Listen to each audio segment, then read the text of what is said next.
ಸ್ಥಳಕ್ಕೆ ಈ ಪುರಾಣ ఉన్నది. ಅದಕ್ಕೋಸ್ಕರವಾಗಿ ಈ ಒಂದು ಸ್ಥಳಕ್ಕೆ ಒಂದು ಇತಿಹಾಸ ಇದೆ. దేవుడు అంటున్నాడు, దేవుడు ಹೇಳ್ತಾನೆ, ఈ సంఘటన ద్వారా, ఈ ಒಂದು ಸಂಘಟನೆ ಮೂಲಕವಾಗಿ, ఈ సన్నివేశం ద్వారా, ఈ ಒಂದು సన్నివేಶ ಮೂಲಕವಾಗಿ ఈ స్థలాన్ని నేను ఎన్నుకున్నాను. ఈ ಒಂದು ಸ್ಥಳವನ್ನು ನಾನು ಆಯ್ಕೆ ಮಾಡಿದ್ದೇನೆ. హగ్గయి గ్రంథం 2వ అధ్యాయం 7వ వచనంలో దేవుడు అంటున్నాడు, నేను ఈ మందిరమును మహిమతో నింపుదును. ನಾನು ಈ ಒಂದು ಮಂದಿರವನ್ನು ಮಹಿಮೆಯಿಂದ ತುಂಬಿಸುತ್ತೇನೆ. దేవునికి స్తోత్రం. దేవునికి స్తోత్రం. ఒకసారి జై క్రీస్తు చెప్పుకుందాం. ఒకసారి జై క్రీస్తు చెప్తాను, మీరైన తర్వాత చెప్పండి, జై క్రీస్తు, జై క్రీస్తు, జై క్రీస్తు. ఎందుకంటే దేవుడు ఈ మందిరమును తన మహిమతో నింపుతానని వాగ్దానం చేస్తున్నాడు. దేవుని యొక్క మహిమ ఈ మందిరంలో స్థాపితం చేస్తానని దేవుడు వాగ్దానం చేస్తున్నాడు.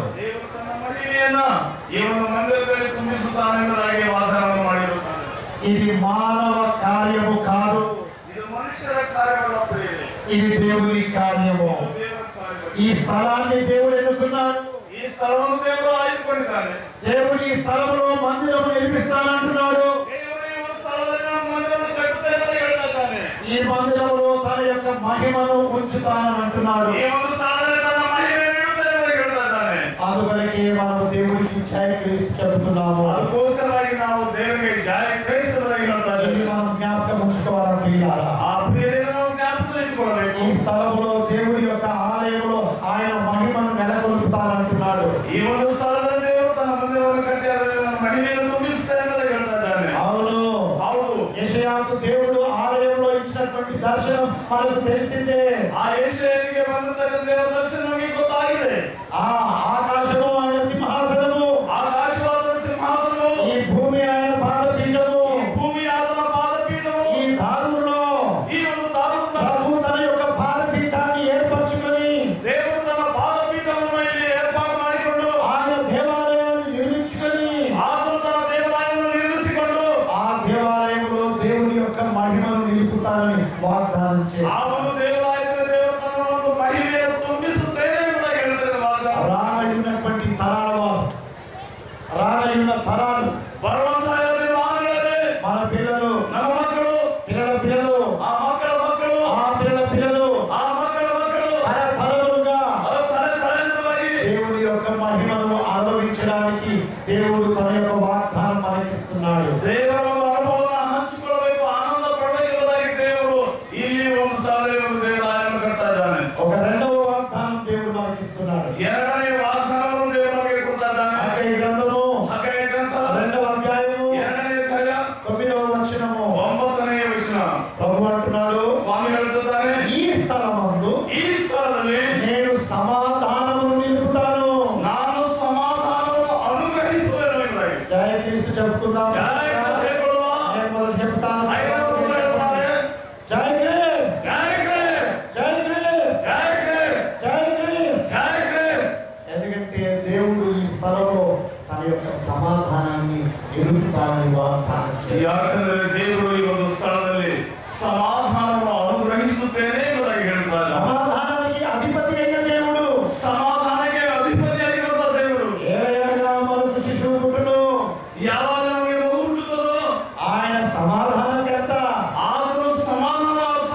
ఆ యేసుక్రీస్తు ప్రభువు పునరుద్ధానం అయినప్పుడు ಯೇಸು ಸ್ವಾಮಿಯವರು ಪುನರುತ್ಥಾನವಾದಾಗ ఇంకా తలుపులు మూసుకొని ఉండగానే ಇನ್ನೂ ನಾವು ಬಾಗಿಲುಗಳನ್ನು ಮುಚ್ಚಿಕೊಂಡಿರುವ శిష్యుల దగ్గరికి వచ్చి ಶಿಷ್ಯರ ಹತ್ತಿರಕ್ಕೆ ಬಂದು నీకు సమాధానం కలుగును గాక, ನಿಮಗೆ ಸಮಾಧಾನವಾಗಲಿ ಎಂಬುದಾಗಿ నీకు ಹೇಳಿದರು. సమాధానం కలుగును గాక, ನಿಮಗೆ ಸಮಾಧಾನ ಉಂಟಾಗಲಿ, నీకు సమాధానం కలుగును గాక. ನಿಮಗೆ ಸಮಾಧಾನವಾಗಲಿ ಎಂಬುದಾಗಿ. ప్రియమైన వారులారా, ಕ್ರಿಸ್ತನಲ್ಲಿ ಪ್ರಿಯರೇ, ఈ స్థలంలో ಈ ಒಂದು ಸ್ಥಳದಲ್ಲಿ ప్రభు అంటున్నాడు, ಸ್ವಾಮಿ ಹೇಳ್ತಾ ಇದ್ದಾನೆ, నా సమాధానం నిలుపుతాను.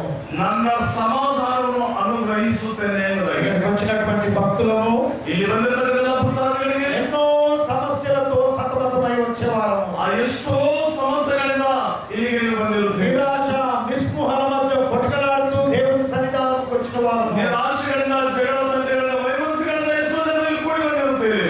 అట్టడుగులకి అణిచివేయబడి వచ్చినటువంటి వారము, ಅನೇಕ ಜನರು ಆಯಾಸವಾಗಿ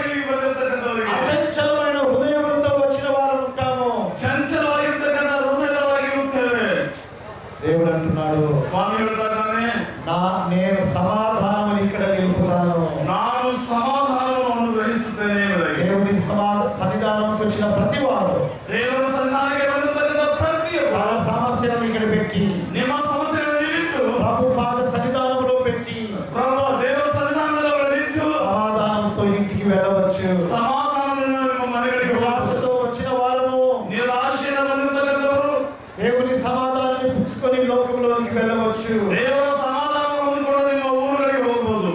ఇది సమాధానానికి ఒక స్థలంగా దేవుడు నియమిస్తూ ఉన్నాడు. ಇದು ಸಮಾಧಾನಕ್ಕೆ ಒಂದು ಸ್ಥಳ ಎಂಬುದಾಗಿ ದೇವರು ಕೊಡ್ತಾ ಇದ್ದಾನೆ. దేవుని మహిమనిస్తానంటున్నాడు. ದೇವರು ಮಹಿಮೆಯನ್ನು ಕೊಡ್ತೇನೆ ಅಂತ ಹೇಳ್ತಿದ್ದಾನೆ. దేవుని సమాధానమునిస్తానంటున్నాడు. ದೇವರು ಸಮಾಧಾನ ಕೊಡ್ತೇನೆ ಅಂತ ಹೇಳ್ತಿದ್ದಾನೆ. హగ్గయి గ్రంథము ಹಗ್ಗಾಯ ಗ್ರಂಥ మొదటి అధ్యాయము 1ನೇ ಅಧ್ಯಾಯ 8వ వచనములో 8ನೇ ವಚನದಲ್ಲಿ మరొక వాగ్దానం దేవుడు చేస్తున్నాడు. ಮತ್ತೊಂದು ವಾಗ್ದಾನವನ್ನು ದೇವರು ನಮಗೆ ಕೊಡ್ತಾ ಇದ್ದಾನೆ. నేను చదువుతున్నాను. 500 ಓದುತ್ತಾನೆ.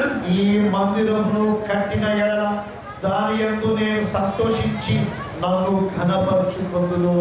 ಏನು ನೋಡುತ್ತೇವೆ 8ನೇ ವಚನದಲ್ಲಿ ನನ್ನ ಆಲಯವನ್ನು ಕಟ್ಟಿರಿ, ನಾನು ಅದಕ್ಕೆ ಮೆಚ್ಚಿ ನನ್ನ ಪ್ರಭಾವವನ್ನು ಅಲ್ಲಿ ಪ್ರಕಾಶಗೊಳಿಸುವೆನು. దేవుని యొక్క ఘనతని ఇక్కడ స్థాపితం చేసుకుంటానని దేవుడు వాగ్దానం ಇಲ್ಲಿ చేస్తున్నాడు. ನಾವು ನೋಡ್ತೇವೆ ದೇವರ ಒಂದು ಪ್ರಭಾವವನ್ನ ಇಲ್ಲಿ ಇರಿಸುವುದನ್ನು ನೋಡ್ತೇವೆ. దేవునికి స్తోత్రం. ప్రియమైన వారలారా, ದೇವರಿಗೆ ಸ್ತೋತ್ರವಾಗಲಿ. ಪ್ರಿಯವಾದರೆ నా మందిరముని ఇక్కడ నిర్మించుకొని ನನ್ನ ಮಂದಿರದಲ್ಲಿ ಕಟ್ಟಿಕೊಂಡು నా మహిమని ఇక్కడ స్థాపితం చేసుకొని ನನ್ನ ಪ್ರಭಾವ ಮಹಿಮೆಯನ್ನು ಸ್ಥಾಪಿಸಿ నా సమాధానం ఇక్కడ నిలుపుకొని ನನ್ನ ಸಮಾಧಾನವನ್ನು ನಿಲ್ಲಿಸಿ నా ఘనతను నేను ఇక్కడ ఉంచుకుందునంటున్నాడు. ನನ್ನ ಪ್ರಭಾವವನ್ನು ಇಡುತ್ತೇನೆ ಎಂಬುದಾಗಿ ನೋಡುತ್ತೇವೆ. ప్రకటన గ్రంథంలో మనం చూస్తే ప్రకటన గ్రంథము ಪ್ರಕಟಣೆಯ ಗ್ರಂಥ 7వ అధ్యాయము 7ನೇ ಅಧ್ಯಾಯ 12వ వచనంలో చూస్తే 12ನೇ ವಚನದಲ್ಲಿ దేవుడు ఎట్లా మహిమపరచబడుతున్నాడో చూస్తున్నాము. ಆ ದೇವರು ಹೇಗೆ ಮಹಿಮೆ ಹೊಂದುತ್ತಾ ಇದ್ದಾನೆ. మా దేవునికి స్తోత్రము, ನಮ್ಮ ದೇವರಿಗೆ ಸ್ತೋತ್ರವಾಗಲಿ. జ్ఞానము, ಜ್ಞಾನವು మహిమయు, ಮಹಿಮೆಯು కృతజ్ఞతాస్తుతి, ಕೃತಜ್ಞತಾಸ್ತುತಿ ఘనతయు. ಘನತೆಯು ఘనతను దేవుడు తన మందిరంలో స్థాపితం చేసుకుంటున్నాడు. ಘನತೆಯು ಮಹಿಮೆಯು ದೇವರು ತನ್ನ మరొక వాగ్దానం దేవుడు మనకిస్తూ ఉన్నారు. ಮತ್ತೊಂದು ಮಹಿಮೆಯನ್ನ ದೇವರು ನಮಗೆ ತೋರಿಸ್ತಾ ಇದ್ದಾನೆ. ఎంత మంచి వాగ్దానాలు ప్రియమైన వారలారా. ಎಂತ ಒಳ್ಳೆ ವಾಗ್ದಾನ ಪ್ರಿಯರೇ. ఈ స్థలంలో, ಈ ಒಂದು ಸ್ಥಳದಲ್ಲಿ, దేవుని మందిరంలో ದೇವರ ಮಂದಿರದಲ್ಲಿ దేవుని మహిమ, ದೇವರ ಮಹಿಮೆ. ఈ స్థలంలో, ಈ ಒಂದು ಸ್ಥಳದಲ್ಲಿ, దేవుని మందిరంలో ದೇವರ ಮಂದಿರದಲ್ಲಿ దేవుని సమాధానము, ದೇವರ ಸಮಾಧಾನ. ఈ స్థలంలో, ಈ ಸ್ಥಳದಲ್ಲಿ, దేవుని మందిరంలో ದೇವರ ಮಂದಿರದಲ್ಲಿ దేవుని ఘనత. ದೇವರಿಗೆ ಪ್ರಭಾವ. మరొక వాగ్దానం దేవుడు మనకిస్తూ ఉన్నాడు. ಮತ್ತೊಂದು ವಾಗ್ದಾನ ದೇವರು ನಮಗೆ ಕೊಡ್ತಾನೆ. హగ్గయి గ్రంథము ಹಾಗೆ ಗ್ರಂಥ మొదటి అధ్యాయము 1ನೇ ಅಧ್ಯಾಯ 13వ వచనంలో 13ನೇ ವಚನದಲ್ಲಿ నేను మీకు తోడై ఉన్నాను. ನಾನು ನಿಮ್ಮೊಂದಿಗಿದ್ದೇನೆ. 2వ అధ్యాయము 2ನೇ ಅಧ್ಯಾಯ 4వ వచనంలో 6ನೇ మళ్ళా ವಚನದಲ್ಲಿ దేవుడు అంటున్న వాగ్దానము, ಮತ್ತು ದೇವರು ಹೇಳುವಂತ ವಾಗ್ದಾನ, నేను మీకు తోడై ఉన్నాను. ನಾನು ನಿಮ್ಮೊಂದಿಗಿದ್ದೇನೆ ಎಂಬುದಾಗಿ. ఈ దేవాలయంలో ಈ ಒಂದು ದೇವಾಲಯದಲ್ಲಿ దేవుని సన్నిధానము దేవుడు అనుగ్రహిస్తూ ఉన్నాడు. ದೇವರು ಒಂದು ಸಾನ್ನಿಧ್ಯವನ್ನು ಅನುಗ್ರಹಿಸ್ತಾ ಇದ್ದಾನೆ. దేవునికి స్తోత్రం. ప్రియమైన వారలారా, ಆ ದೇವರಿಗೆ ಸ್ತೋತ್ರ. ಪ್ರಿಯವಾದರೆ కావాలి మనకు. దేవుని మందిరం కావాలి, ನಮಗೆ ದೇವರ ಮಂದಿರ ಬೇಕು. దేవుని మహిమ కావాలి, ನಮಗೆ ದೇವರ ಮಹಿಮೆ ಬೇಕು. దేవుని మందిరం కావాలి, ನಮಗೆ ದೇವರ ಮಂದಿರ ಬೇಕು. దేవుని సమాధానం కావాలి, ದೇವರ ಸಮಾಧಾನ ಬೇಕು. దేవుని మందిరం కావాలి, ದೇವರ ಮಂದಿರ ಬೇಕು. దేవుని ఘనత కావాలి, ದೇವರ ಘನತೆ ನಮಗೆ ಬೇಕು. దేవుని మందిరం కావాలి, ನಮಗೆ ದೇವರ ಮಂದಿರ ಬೇಕು. దేవుని సన్నిధానం కావాలా. ದೇವರ ಸಾನ್ನಿಧ್ಯ ನಮಗೆ ಬೇಕು. అయితే ಆದರೆ దేవుడు మన ముందు తన యొక్క చిత్తాన్ని బయలుపరిచి ದೇವರು ತನ್ನ ಚಿತ್ತವನ್ನು ನಮಗೆ ತೋರಿಸಿ ఒక ప్రశ్న మన ముందు ఉంచుతూ ఉన్నాడు. ಒಂದು ಪ್ರಶ್ನೆಯನ್ನು ನಮಗೆ ಕೊಡ್ತಾ ಇದ್ದಾನೆ. మనం గమనించాలి. బైబిల్ ఉన్నవారు ఒకసారి తెరిచి ಅದನ್ನು ನಾವು ಗಮನಿಸೋಣ. ಸತ್ಯವಿರತಕ್ಕಂಥ ಸತ್ಯಗಳನ್ನು హగ్గయి గ్రంథము ಹಾಗೆ ಗ್ರಂಥ మొదటి అధ్యాయము 1ನೇ ಅಧ್ಯಾಯ 7వ వచనంలో 7ನೇ ವಚನದಲ್ಲಿ దేవుడు మనల్ని సవాల్ చేస్తూ ఉన్నాడు. ದೇವರು ಒಂದು ಪ್ರಶ್ನೆಯನ್ನು ನಮಗೆ ಕೇಳ್ತಾ ಇದ್ದಾನೆ. ఏమంటున్నాడంటే, ಏನಂತ ಅಂದ್ರೆ, కాబట్టి ಆದ್ರಿಂದ సైన్యములకు అధిపతియగు యెహోవా ಸೇನಾಧೀಶನಾದ ಯೆಹೋವನೇ సెలవిచ్చినదేమనగా ಆ ಹಿಂದೆನ್ನುತ್ತಾನೆ, మీ ప్రవర్తనను గూర్చి ఆలోచించుకొనుడి. ನಿಮ್ಮ ಗತಿ ಏನಾಗಿದೆ ಎಂದು ಮನಸ್ಸಿಗೆ ತಂದುಕೊಳ್ಳಿರಿ. 7వ వచనం 7ನೇ ವಚನ. కాగా సైన్యములకు అధిపతియగు యెహోవా సెలవిచ్చినదేమనగా ಸೇನಾಧೀಶನಾದ ಯೆಹೋವನು ಹಿಂದೆನ್ನುತ್ತಾನೆ, మీ ప్రవర్తన ಪ್ರವರ್ತನನ್ನು ಗೂರ್ಚಿ ಆಲೋಚಿಸಿಕೊಳ್ಳಿ. ನಿಮ್ಮ ಗತಿ ಏನಾಗಿದೆ ಎಂದು ಮನಸ್ಸಿಗೆ ತಂದುಕೊಳ್ಳಿರಿ. దేవుని వాగ్దానం దేవుని వైపు నుండి ಆ ದೇವರ ಕಡೆ. అయితే మన ప్రవర్తన ನಮ್ಮ ಒಂದು ಪ್ರವಾದನೆ మనతో ఉన్నది. ನಮ್ಮಲ್ಲಿದೆ. దేవుడు అంటున్నాడు, ದೇವರು ಹೇಳ್ತಾ ಇದ್ದಾನೆ, నాకు ఒక దర్శనం ఉంది, ನನಗೆ ಒಂದು ದರ್ಶನ ಇದೆ, నాకు ఒక ఆశ ఉంది, ನನಗೆ ಒಂದು ಆಸೆ ಇದೆ, నాకు ఒక చిత్తం ఉంది, ನನಗೆ ಒಂದು ಚಿತ್ತವಿದೆ, నాకు ఒక దేవాలయం కావాలి, ನನಗೆ ಒಂದು ದೇವಾಲಯ ಬೇಕು, నా మహిమను నెలకొల్పుతా, ನಾನು ಮಹಿಮೆಗೋಸ್ಕರವಾಗಿ నా సమాధానం నిలుపుతా, ನನಗೆ ಸಮಾಧಾನ ಸಿಗ್ತದೆ, నా నా ఘనతను స్థాపితం చేస్తా, ನಾನು ಒಂದು ಘನತೆಯನ್ನು నా ಸ್ಥಾಪಿಸಿ సన్నిధానం ఇస్తా. ನಾನು ಸಾಧ್ಯತೆ ಕೊಡ್ತೇನೆ. కానీ ಆದರೆ ఒక సమస్య ఉంది. ಒಂದು ಸಮಸ್ಯೆ ಇದೆ. ನೀವುಗಳು మీ హృదయంలోని ఒకసారి చూసుకోవాలి. ನಿಮ್ಮ ಹೃದಯವನ್ನು ಒಂದು ಸಾರಿ ನೋಡಿಕೊಳ್ಳಿರಿ. మీ జీవితాలను మీరు ఒకసారి పరీక్షించుకోవాలి. ನಿಮ್ಮ ಒಂದು ಜೀವಿತವನ್ನು ಒಂದು ಸಾರಿ ಪರೀಕ್ಷೆ మీ ಮಾಡಿಕೊಳ್ಳಿ. ప్రవర్తనను గురించి ఆలోచించుకోండి. ನಿಮ್ಮ ಒಂದು ಪ್ರವರ್ತನೆ ಮೂಲಕ ನೀವು ಆಲೋಚನೆ మీ ಮಾಡಿಕೊಳ್ಳಿ. ప్రవర్తనను గురించి మీరు ఆలోచించుకోండి. ನಿಮ್ಮ ಒಂದು ಪ್ರವರ್ತನೆ ಮೂಲಕ ನೀವು ಆಲೋಚನೆ ಮಾಡಿಕೊಳ್ಳಿ. ఇక్కడ ఎవరైనా ఉన్నారా? ಇಲ್ಲಿ ಯಾರಾದರೂ ಇದ್ದೀರಾ? దేవుడితో ఒక ప్రశ్న వేసి, ದೇವರಿಗೆ ಒಂದು ಪ್ರಶ್ನೆಯನ್ನು ಹಾಕಿ, అయ్యా మా ప్రవర్తన విషయం ఏంటి నువ్వు ప్రస్తావించేది? ಅಯ್ಯ ನನ್ನ ಒಂದು ಪ್ರಶ್ನೆಯ ಅರ್ಥವೇನು ಎಂಬುದಾಗಿ ಹೇಳಿ ಆ ದೇವರಿಗೆ ಯಾರಾದರೂ ಪ್ರಶ್ನೆ ಕೇಳುತ್ತೀರಾ? దేవుడు దానికి సమాధానం చెబుతూ ఉన్నాడు. ದೇವರು ನಮಗೆ ಸಮಾಧಾನ ಕೊಡ್ತಾ ಇದ್ದಾನೆ. మొదటి అధ్యాయం 9వ వచనం ಮೊದಲನೇ ಅಧ್ಯಾಯ 9ನೇ ವಚನದಲ್ಲಿ ఏమంటున్నాడంటే, ಏನ್ ಹೇಳ್ತಂದ್ರೆ, నా మందిరము పాడై ఉండగా మీరందరూ మీ మీ ఇండ్లు కట్టుకొనుచు త్వరపడుచున్నారు కదా. ಇಲ್ಲಿ ನೋಡ್ತಾ ಇದ್ದಾರೆ, ನಮ್ಮ ಆಲಯ ಹಾಳುಬಿಟ್ಟಿದೆ, ನಿಮ್ಮಲ್ಲಿ ಪ್ರತಿಯೊಬ್ಬರು ತನ್ನ ತನ್ನ ಮನೆಯ ಕೆಲಸಕ್ಕೆ ತವಕ ಪಡ್ತಾ ಇದ್ದಾನೆ ಎಂಬುದಾಗಿ దేవుడు ఏమంటున్నాడు? ದೇವರು ಏನ್ ಹೇಳ್ತಾರಂದ್ರೆ, ఒకసారి ఇక్కడ చుట్టూ చూడండి. ಒಂದು ಸಾರಿ ನಮ್ಮ ಸುತ್ತಲೂ ನೋಡಿಕೊಳ್ಳಿರಿ. లక్షలాది ప్రజలు, ಲಕ್ಷಾದಿ ಪ್ರಜೆಗಳು, కోట్లాది ప్రజలు, ಕೋಟ್ಯಾದಿ ಪ್ರಜೆಗಳು, వచ్చేవారు వస్తూనే ఉన్నారు, ಬರುವವರು ಬರ್ತಾ ಇದ್ದಾರೆ, ఈ పోయేవారు వెళుతూనే ఉన్నారు, ಹೋಗುವವರು ಹೋಗ್ತಾನೆ ಇದ್ದಾರೆ, మొక్కుబడులు చెల్లించుకునేవారు మొక్కుబడులు చెల్లించుకుంటున్నారు, ಮೊಣಕಾಲು ಪ್ರಾರ್ಥನೆ ಮಾಡುವವರು ಪ್ರಾರ್ಥನೆ ಮಾಡ್ತಾ ಇದ್ದಾರೆ, విన్నపాలు దేవునికి మొరపెట్టుకునే వారు మొరపెట్టుకుంటూనే ఉన్నారు. ದೇವರಿಗೆ ಪ್ರಾರ್ಥನೆ ಮಾಡುವವರು ಬೇಡಿಕೆಯನ್ನು ಸಲ್ಲಿಸುವವರು ಬೇಡಿಕೆಯನ್ನು ಸಲ್ಲಿಸ್ತಾ ಇದ್ದಾರೆ.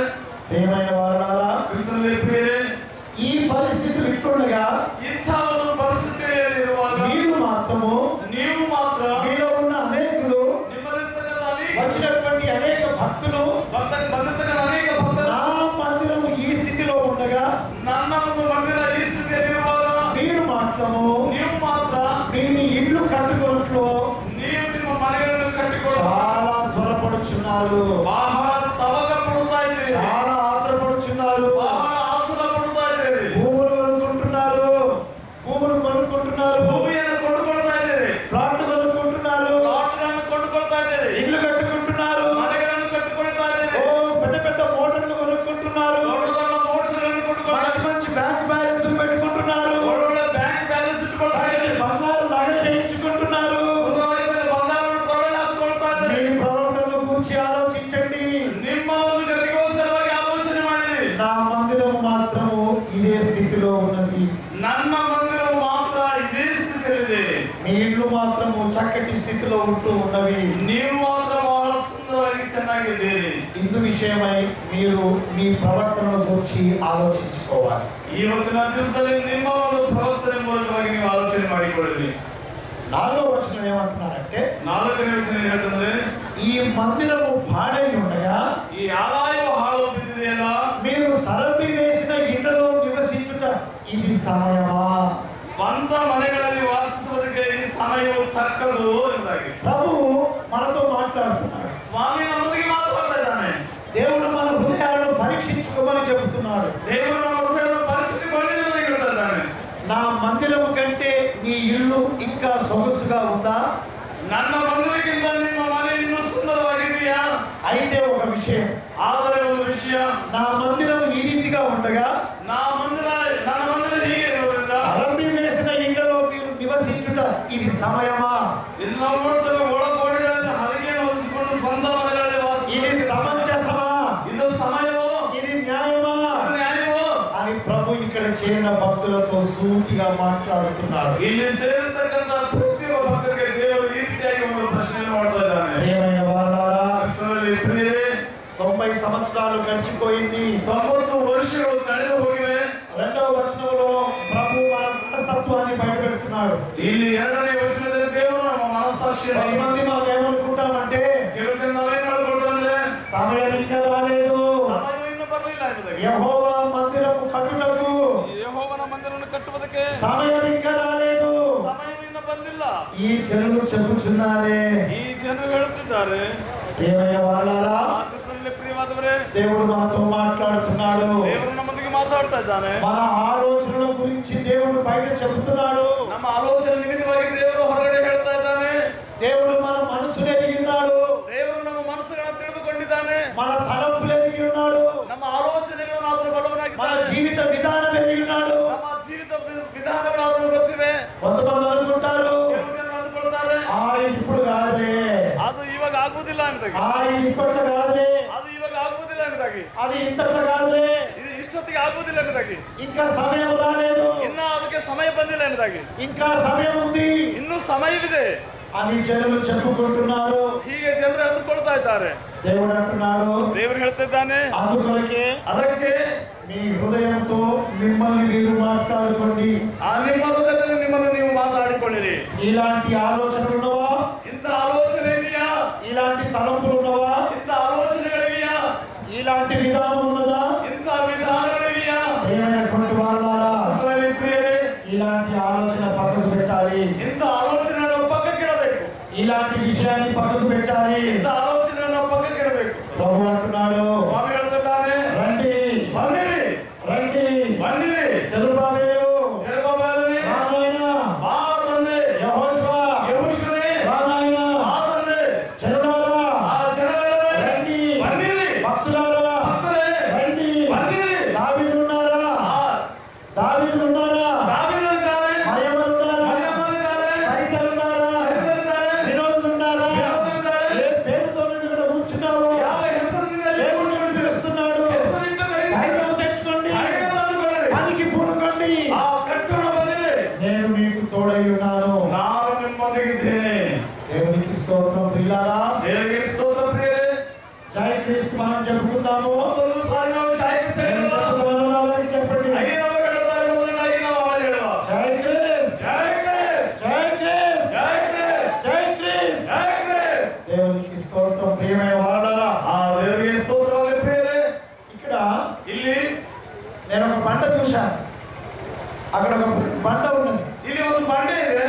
పోయిన సంవత్సరం ಆ ಕಳೆದ ವರ್ಷ బిషప్ తండ్రి గారు ಬಿಷಪ್ ತಂದೆಯವರು ఆ బండ వేశారు. ಆ ಬಂಡೆಯನ್ನು ಹಾಕಿದ್ದಾರೆ. నేను చాలా ప్రాముఖ్యం. ಆ ಒಂದು ದಿನಾಂಕ ಬಹಳ ಪ್ರಾಮುಖ್ಯ. ఎందుకంటే ಯಾಕಂದ್ರೆ ప్రతి పనికి ఒక ఆరంభం ఉంటూ ఉన్నది. ಪ್ರತಿಯೊಂದು ಕೆಲಸಕ್ಕೆ ಒಂದು ಆರಂಭ ಇರುತ್ತದೆ. హగ్గై గ్రంథంలో ಹಾಗೆ ಗ್ರಂಥದಲ್ಲಿ మొదటి అధ్యాయంలో ಮೊದಲನೇ ಅಧ್ಯಾಯದಲ್ಲಿ 15వ వచనాన్ని గమనిస్తే 15ನೇ ವಚನವನ್ನು ಗಮನಿಸಿದರೆ ఇక్కడ చూడండి, ಇಲ್ಲಿ ನೋಡಿರಿ, వారు కూడి వచ్చి ಅವರು ಕೂಡಿ ಬಂದು రాజైన దర్యావేషు యొక్క ರಾಜನ ಅರಸನಾದ ದಾರ್ವೇಷನ ಆಳ್ವಿಕೆಯಲ್ಲಿ ఏలుబడి యందు ಆ 2ನೇ ವರ್ಷದ 2వ సంవత్సరము ಆ 2ನೇ ವರ್ಷದ 6వ నెల 6ನೇ ತಿಂಗಳಿನ 24వ దినము 24ನೇ ದಿನದಲ್ಲಿ సైన్యములకు అధిపతి యెహోవా ಆ ಬಂದು ತಮ್ಮ ದೇವರಾದ తమ ಸೇನಾಧೀಶರಾದ దేవుని మందిరము పని ಆಲಯದ ಕೆಲಸಕ್ಕೆ చేయ మొదలు పెట్టిరి. ಕೈ ಹಾಕಿದರು ಎಂಬುದಾಗಿ. దేవునికి స్తోత్రం. ದೇವರಿಗೆ ಸ್ತೋತ್ರ. మనము కూడా ನಾವು ಸಹ అక్కడ ఉన్నటువంటి తారీఖులో ಇಲ್ಲಿರ್ತಕ್ಕಂಥ ಒಂದು ದಿನಾಂಕ ತಾರೀಖಿಗೆ 19వ నవంబర్ 2011న ಇಲ್ಲಿ ನಾವು ನೋಡ್ತೇವೆ ನವೆಂಬರ್ ఏం డేట్ ఉంది బాబు? 11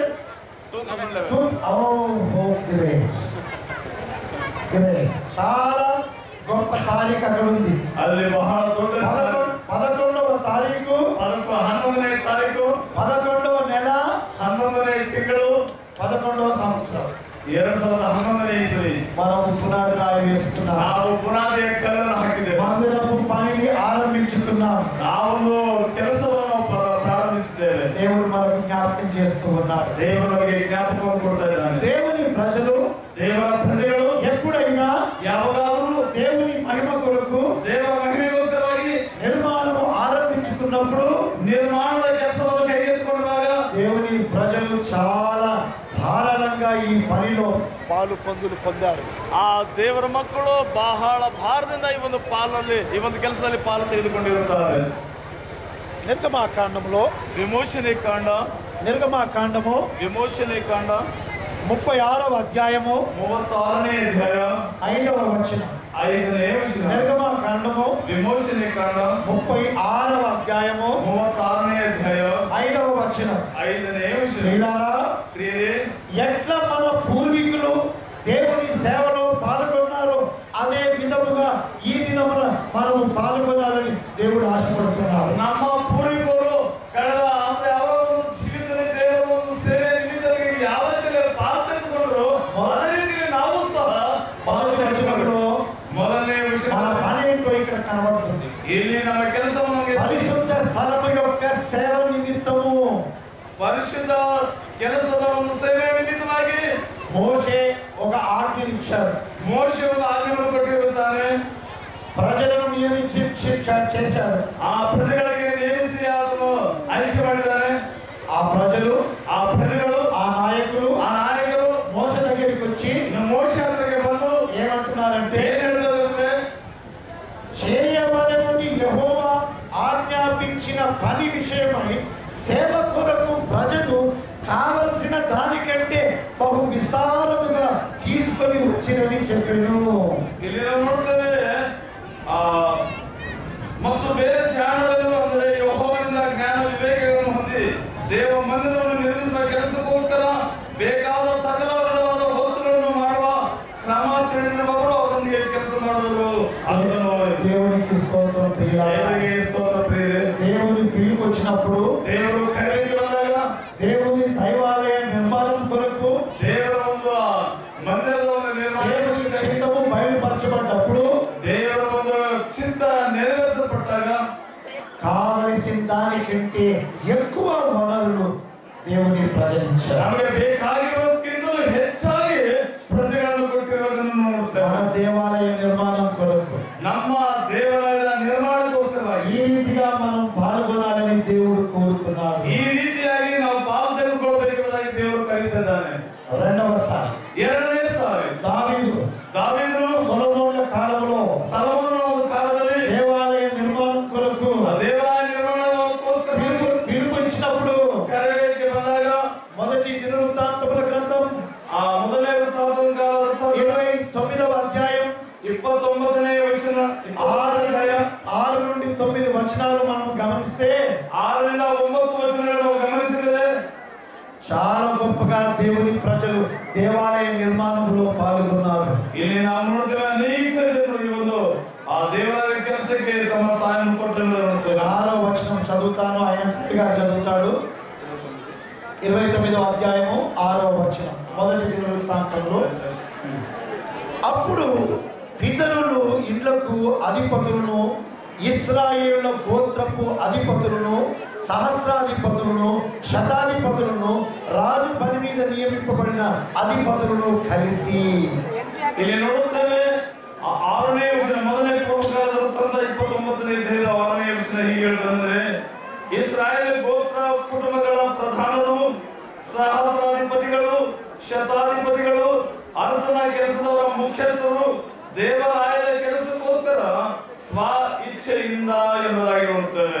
7వ వచనం, 7ನೇ ವಚನ, మనపూర్వకముగా దేవుని మందిరపు పనికి 10,000 మణుగుల బంగారము, 20,000 మణుగుల బంగారపు రాములను, 20,000 మణుగుల వెండిని, 30,000 మణుగుల ఇత్తడిని, 2,00,000 మణుగుల ఇనుమును ఇచ్చిరి. ಇಲ್ಲಿ ನೋಡುತ್ತೇವೆ ಅವರ ಸ್ವ ಇಚ್ಛೆಯಿಂದ 5,000 ತಲಾಂತು, 10,000 ಪಾವಾನು ಬಂಗಾರವನ್ನು, 10,000 ತಲಾಂತು ಬೆಳ್ಳಿಯನ್ನು, 18,000 ತಲಾಂತು ತಾಮ್ರವನ್ನು, 1,00,000 ತಲಾಂತು ಕಬ್ಬಿಣವನ್ನು ಕೊಟ್ಟರು ಎಂಬುದೇ. చూడండి, దేవుని ప్రజలు దేవాలయ నిర్మాణం కొరకు ఎంత గంభీరంగా పాల్గొంటున్నారు. ದೇವರ ಮಕ್ಕಳು ದೇವರ ಕಾರ್ಯಕ್ಕೆ ಎಷ್ಟೋ ಗಂಭೀರದಿಂದ ಈ ರೀತಿಯಾಗಿ ಪಾಲು ತೆಗೆದುಕೊಂಡಿರುತ್ತಾರೆ. బంగారం ఇచ్చారు, ಬಂಗಾರವನ್ನು ಕೊಟ್ಟಿದ್ದಾರೆ. బంగారం ఇచ్చేవారు బంగారం ఇచ్చారు, ಬಂಗಾರ ಕೊಡುವವರು ಬಂಗಾರವನ್ನು ಕೊಟ್ಟಿದ್ದಾರೆ. వెండిని ఇచ్చేవారు వెండిని ఇచ్చారు, ಬೆಳ್ಳಿಯನ್ನು ಕೊಡುವವರು ಬೆಳ್ಳಿಯನ್ನು ಕೊಟ್ಟಿದ್ದಾರೆ. ఇత్తడిచ్చేవారు ఇత్తడిచ్చారు, ತಾಮ್ರವನ್ನು ಕೊಡುವಂತವರು ತಾಮ್ರವನ್ನು ಕೊಟ್ಟಿರುತ್ತಾರೆ.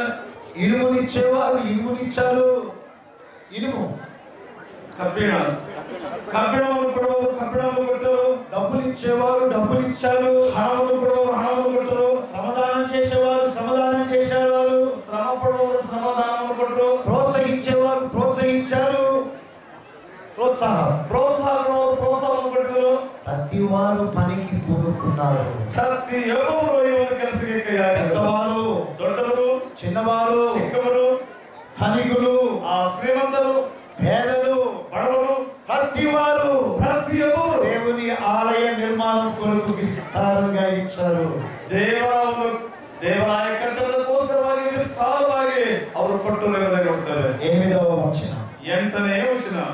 తమ యొద్ద రత్నములున్న వారు వాటిని తెచ్చి యెహోవా మందిరపు ఒక సమ మీదనున్న గెర్షోముడైన యెహీయేలునకు ఇచ్చిరి. ಇಲ್ಲಿ ನೋಡ್ತೇವೆ, ರತ್ನಗಳಿದ್ದರು, ಅವುಗಳನ್ನು ಯೆಹೋವನ ಆಲಯದ ಭಂಡಾರಕ್ಕೋಸ್ಕರ ಗೆರ್ಷೋನಿನ ಯೆಹೀಯೇಲನ ವಶಕ್ಕೆ ಕೊಟ್ಟರು. దేవునికి స్తోత్రం. ప్రియమైన వారలారా, ಆ ದೇವರಿಗೆ ಸ್ತೋತ್ರವಾಗಲಿ. ಪ್ರಿಯವಾದವರೇ, రత్నములున్న వారు రత్నములు ఇచ్చారు. రత్నಗಳಿದ್ದವರು రత్నವನ್ನು కొಟ್ಟರು. ఎంత సంతోషం, ಎಷ್ಟು ಸಂತೋಷ. దేవుని మందిరము కొరకు ఎవరు కూడా ఏది అడ్డు పెట్టుకోలేదు.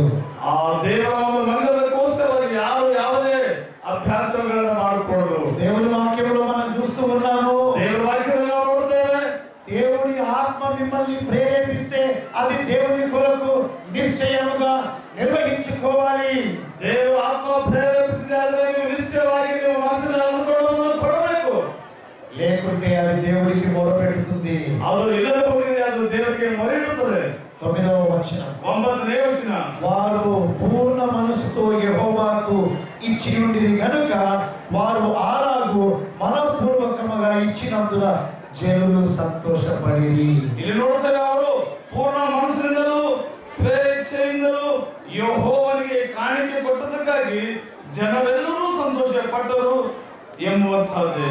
దేవునికి స్తోత్రం. ದೇವರಿಗೆ ಸ್ತೋತ್ರ. జై క్రీస్తు చెప్పుకుందాం. ಒಂದು ಸಾರಿ ಜೈ ಕ್ರಿಸ್ತ ಹೇಳಿಕೊಳ್ಳೋಣ. జై క్రీస్తు, ಜೈ ಕ್ರಿಸ್ತ, జై క్రీస్తు, ಜೈ ಕ್ರಿಸ್ತ, జై క్రీస్తు. ಜೈ ಕ್ರಿಸ್ತ. దేవుడు గొప్పవాడు.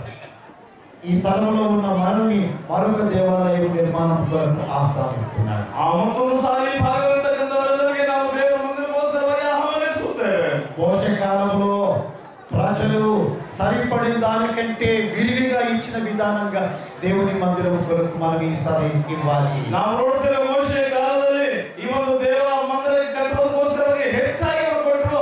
ಆ ರೀತಿಯಾಗಿ ನಾವು ಕೊಡಲಿಕ್ಕೆ ಮುಂದೆ ಬರಬೇಕಾಗಿದೆ. దావీదు సొలొమోను కాలంలో మనులు, వైడూర్యాలు, మాణిక్యాలు, బంగారము అన్ని కూడా ఇచ్చిన విధానంగా దేవుడు మనకి ఇచ్చిన యావత్తు నుండి దేవుడికి మనం సమర్పించుకోవాలి. ನಾವು ದಾವೀದ ಮತ್ತು ಸೊಲೊಮೋನನ ಕಾಲದಲ್ಲಿ ನೋಡ್ತೇವೆ, ತಮ್ಮಲ್ಲಿರ್ತಕ್ಕಂಥ ಬೆಳ್ಳಿ, ಬಂಗಾರ, ತಾಮ್ರ, ಕಬ್ಬಿಣ, ವಜ್ರ, ವೈಡೂರ್ಯಗಳನ್ನು, ರತ್ನಗಳನ್ನು ಕೊಟ್ಟಿದ್ದರು. ಅದೇ ರೀತಿಯಲ್ಲಿ ಸಹ ನಾವು ಈ ದಿನಮಾನಗಳಲ್ಲಿ ದೇವರಿಗೆ మరొక కాలం ఉండింది, మరొక కాలం వచ్చింది. ನಮಗೆ ಇನ್ನೊಂದು ಸಮಯ ಬಂದಿದೆ. నెహెమ్యా కాలంలో కూడా కట్టడలు దేవుని కొరకు కట్టవలసిన అవసరం వచ్చింది. ಇಲ್ಲಿ ನೋಡುತ್ತೇವೆ, ನೆಹೆಮೀಯನ ಕಾಲದಲ್ಲಿ ಸಹ ದೇವಾಲಯ ಕಟ್ಟುವಂತ ಒಂದು ಸ್ಥಿತಿಗೆ నెహెమ్యా గ్రంథము ನೆಹೆಮೀಯ ಗ್ರಂಥ 2వ అధ్యాయము 2ನೇ ಅಧ್ಯಾಯ 18వ వచనము 18ನೇ ವಚನ నేను చదువుతున్నాను. 2వ భాగము. 2ನೇ ಒಂದು అందుకు వారు మనము కట్టుటకు పూనుకొందము రండని చెప్పి ఈ మంచి కార్యము చేయుటకు బలము తెచ్చుకొని